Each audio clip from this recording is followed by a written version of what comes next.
I firmly believe that I had my very own experience with something I can't quite explain when I was 18 years old, a senior in high school, around my house, probably a few miles away, but no more. My girlfriend and I would go back into the woods, rolling hills with white oak and trees sparsely populated throughout.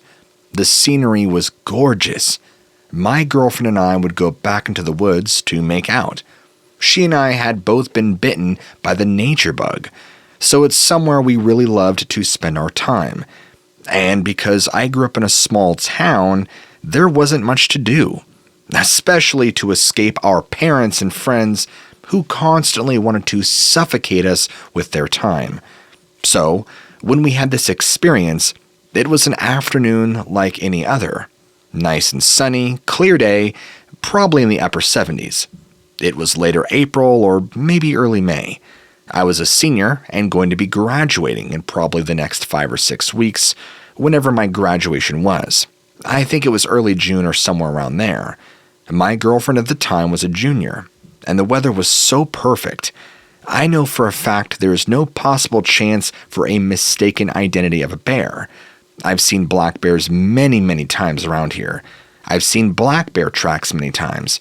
I know what a black bear looks like.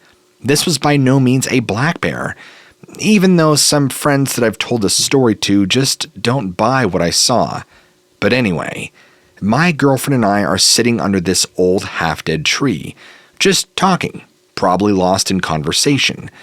When I look up behind her, I saw this tall, dark figure coming in our direction from one of the hills a ways away.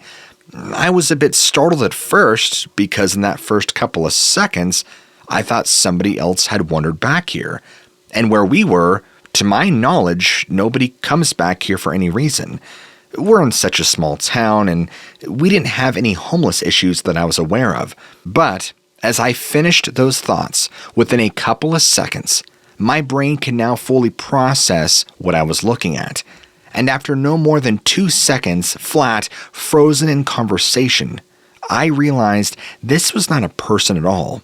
It was far too tall, but it was bipedal and had a large dog or wolf head with 2 German Shepherd-like ears, very black and fuzzy, especially around the neck and head, kind of like a mane, the way a German Shepherd does. Its body was much more slender but still lean. My brain could process all of this within just about 4 seconds. When I told my girlfriend, "Look at that. What kind of animal is that?" She turns and gasps as this thing drops down to all fours, runs in our direction. I think instinctively, we just reacted. She screamed, I yelled, and we both just got up and ran back towards my house. We were sitting on the hill facing downwards south. My house was up north behind us up the hill. This thing was coming from the west, heading directly towards us, or perpendicular. So going north, this thing would have had to have turned up the hill to chase us. But it didn't. When we ran up the hill, neither she nor I turned around to see if it was following us. And by the time we got to the top, we had lost sight of it. We were both freaked out, panting, and decided to stop and make our way back to the house. Once we made sure that it wasn't following us, it was clear.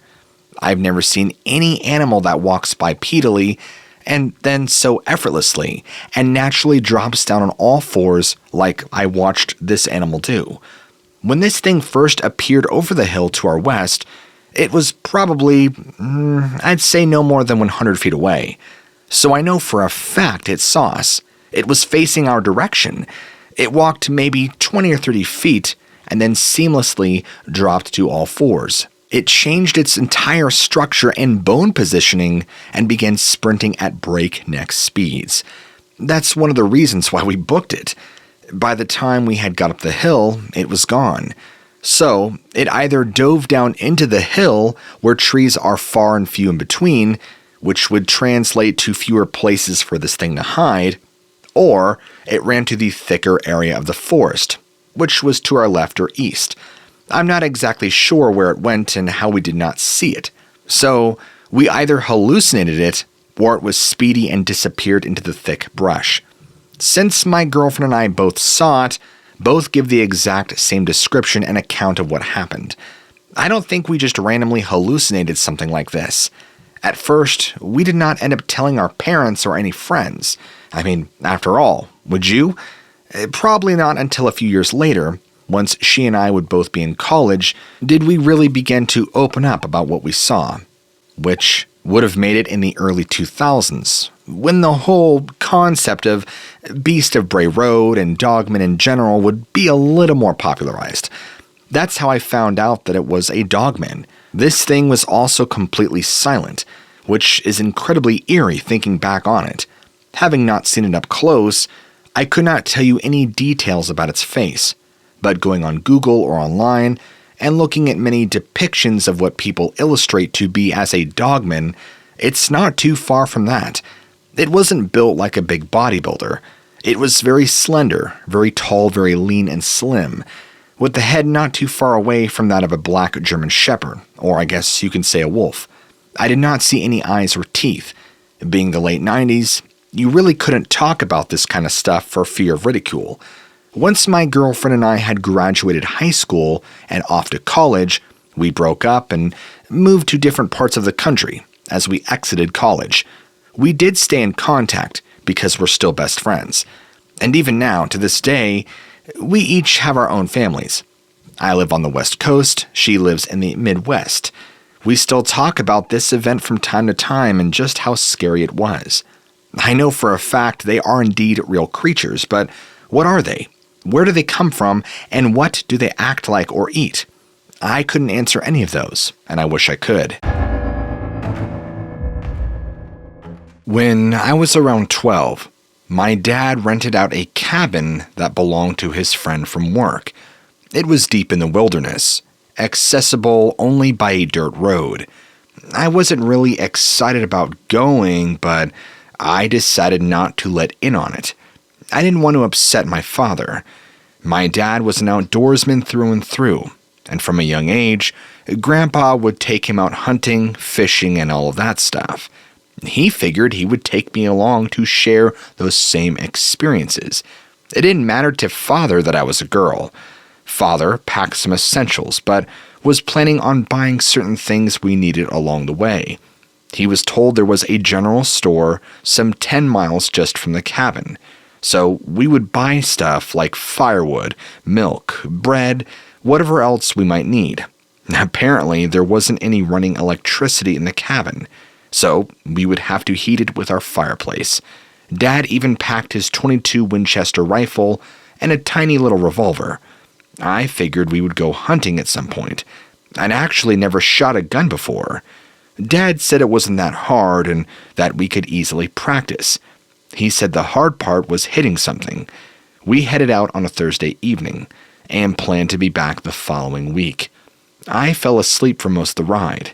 When I woke up, we were at the general store. At that point, it was already night. Dad bought what he needed and we headed off for the cabin. The dirt road leading to the cabin was pretty dark. Despite the headlights, you could only make out a few feet in front of you. Dad drove really carefully to avoid hitting any big bumps or rocks on the road that could really ruin your tires. The path was very overgrown, tree branches sliding alongside the car. I tried to look out into the forest, but I couldn't make out anything. When we got to the cabin, Dad fished out a couple of flashlights. It was dark at night and freezing outside. We made sure to quickly unload everything from the car and bring it in. The cabin itself was pretty small and tidy. There were 2 cots to sleep in, a wood cook stove, a fireplace, cabinets with plates and tin cups, a bench, and plenty of spiderwebs. It looked like the cabin had not been used in many years. It actually kind of creeped me out. Dad loved it and said it felt more rustic. We put everything in its place and then went to bed. Dad asked me if I wanted to bring the cots outside to get a good look at the stars.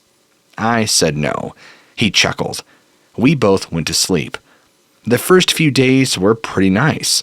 We hung out, woke up early, cooked and ate breakfast. I hiked around the area with my father, and he taught me how to make a fire. He showed me how to use a compass in case I ever got lost. We even shot guns at some of the trees. I felt pretty ready for hunting. However, Dad thought I needed some more practice before we went. Dad even offered me my very first beer. I'll never forget that bitter taste and the warm feeling it left in my stomach. Afterward, we would drag the bench of the cabin outside, set up the empty bottles, and do some more shooting practice. Even though I was not excited about the first trip, I ended up loving it. Dad was usually always working, so it was the first time we spent time together in a very long time. At night, we would make s'mores, and Dad would tell me stories from when he was a kid, like his first love, bullies, and pranks that he and his buddies would pull. I wanted to show Dad how tough I was by taking my cot outside to sleep. Dad joined me, and then we would both try to see if we could see a shooting star. That one creepy forest began to become something beautiful. One night, I couldn't sleep. Neither could my father. Despite being deep in the wilderness, we never really saw or heard any wildlife. I mean, insects, yeah, but never deer or squirrels. Dad was worried about attracting bear, though, so he made sure all of our food was secure whenever we went on hiking. But we never saw anything. Since we both could not sleep, he suggested that we get the flashlight and hike for a bit. Tire ourselves out. Maybe that would help us get to sleep. At this point, I wasn't really scared of the night, so I was up for it. My dad suggested we bring the rifle and the .22, just to be on the safe side, in case we ran into something less than friendly. I jumped out of the cot, eager to head out. My father reminded me to stay close by so we don't lose one another. I put the .22 around my waistband. Dad joked to be careful and not to shoot myself. My dad swung the strap of the rifle around his shoulder securely, flashlight in hand. I followed closely with a light of my own. We decided to hike to a little creek we had found, only roughly 30 minutes away at most, then return back, figuring that the hour-round trip would be more than enough to tire us both out. When we got to the creek, we both noticed this horrible stench coming from nearby. I've never smelt something so awful. It didn't take long to figure out what it was and where it was coming from. A few feet away from us was a deer, its body mutilated, guts spilt, and face torn. This made my father nervous. He suspected a bear must have done this. We began to head back, my dad staying in front, and his demeanor was now nervous and alert. The .22 felt cold against my stomach. I shined the light everywhere to see if maybe there was a bear following us.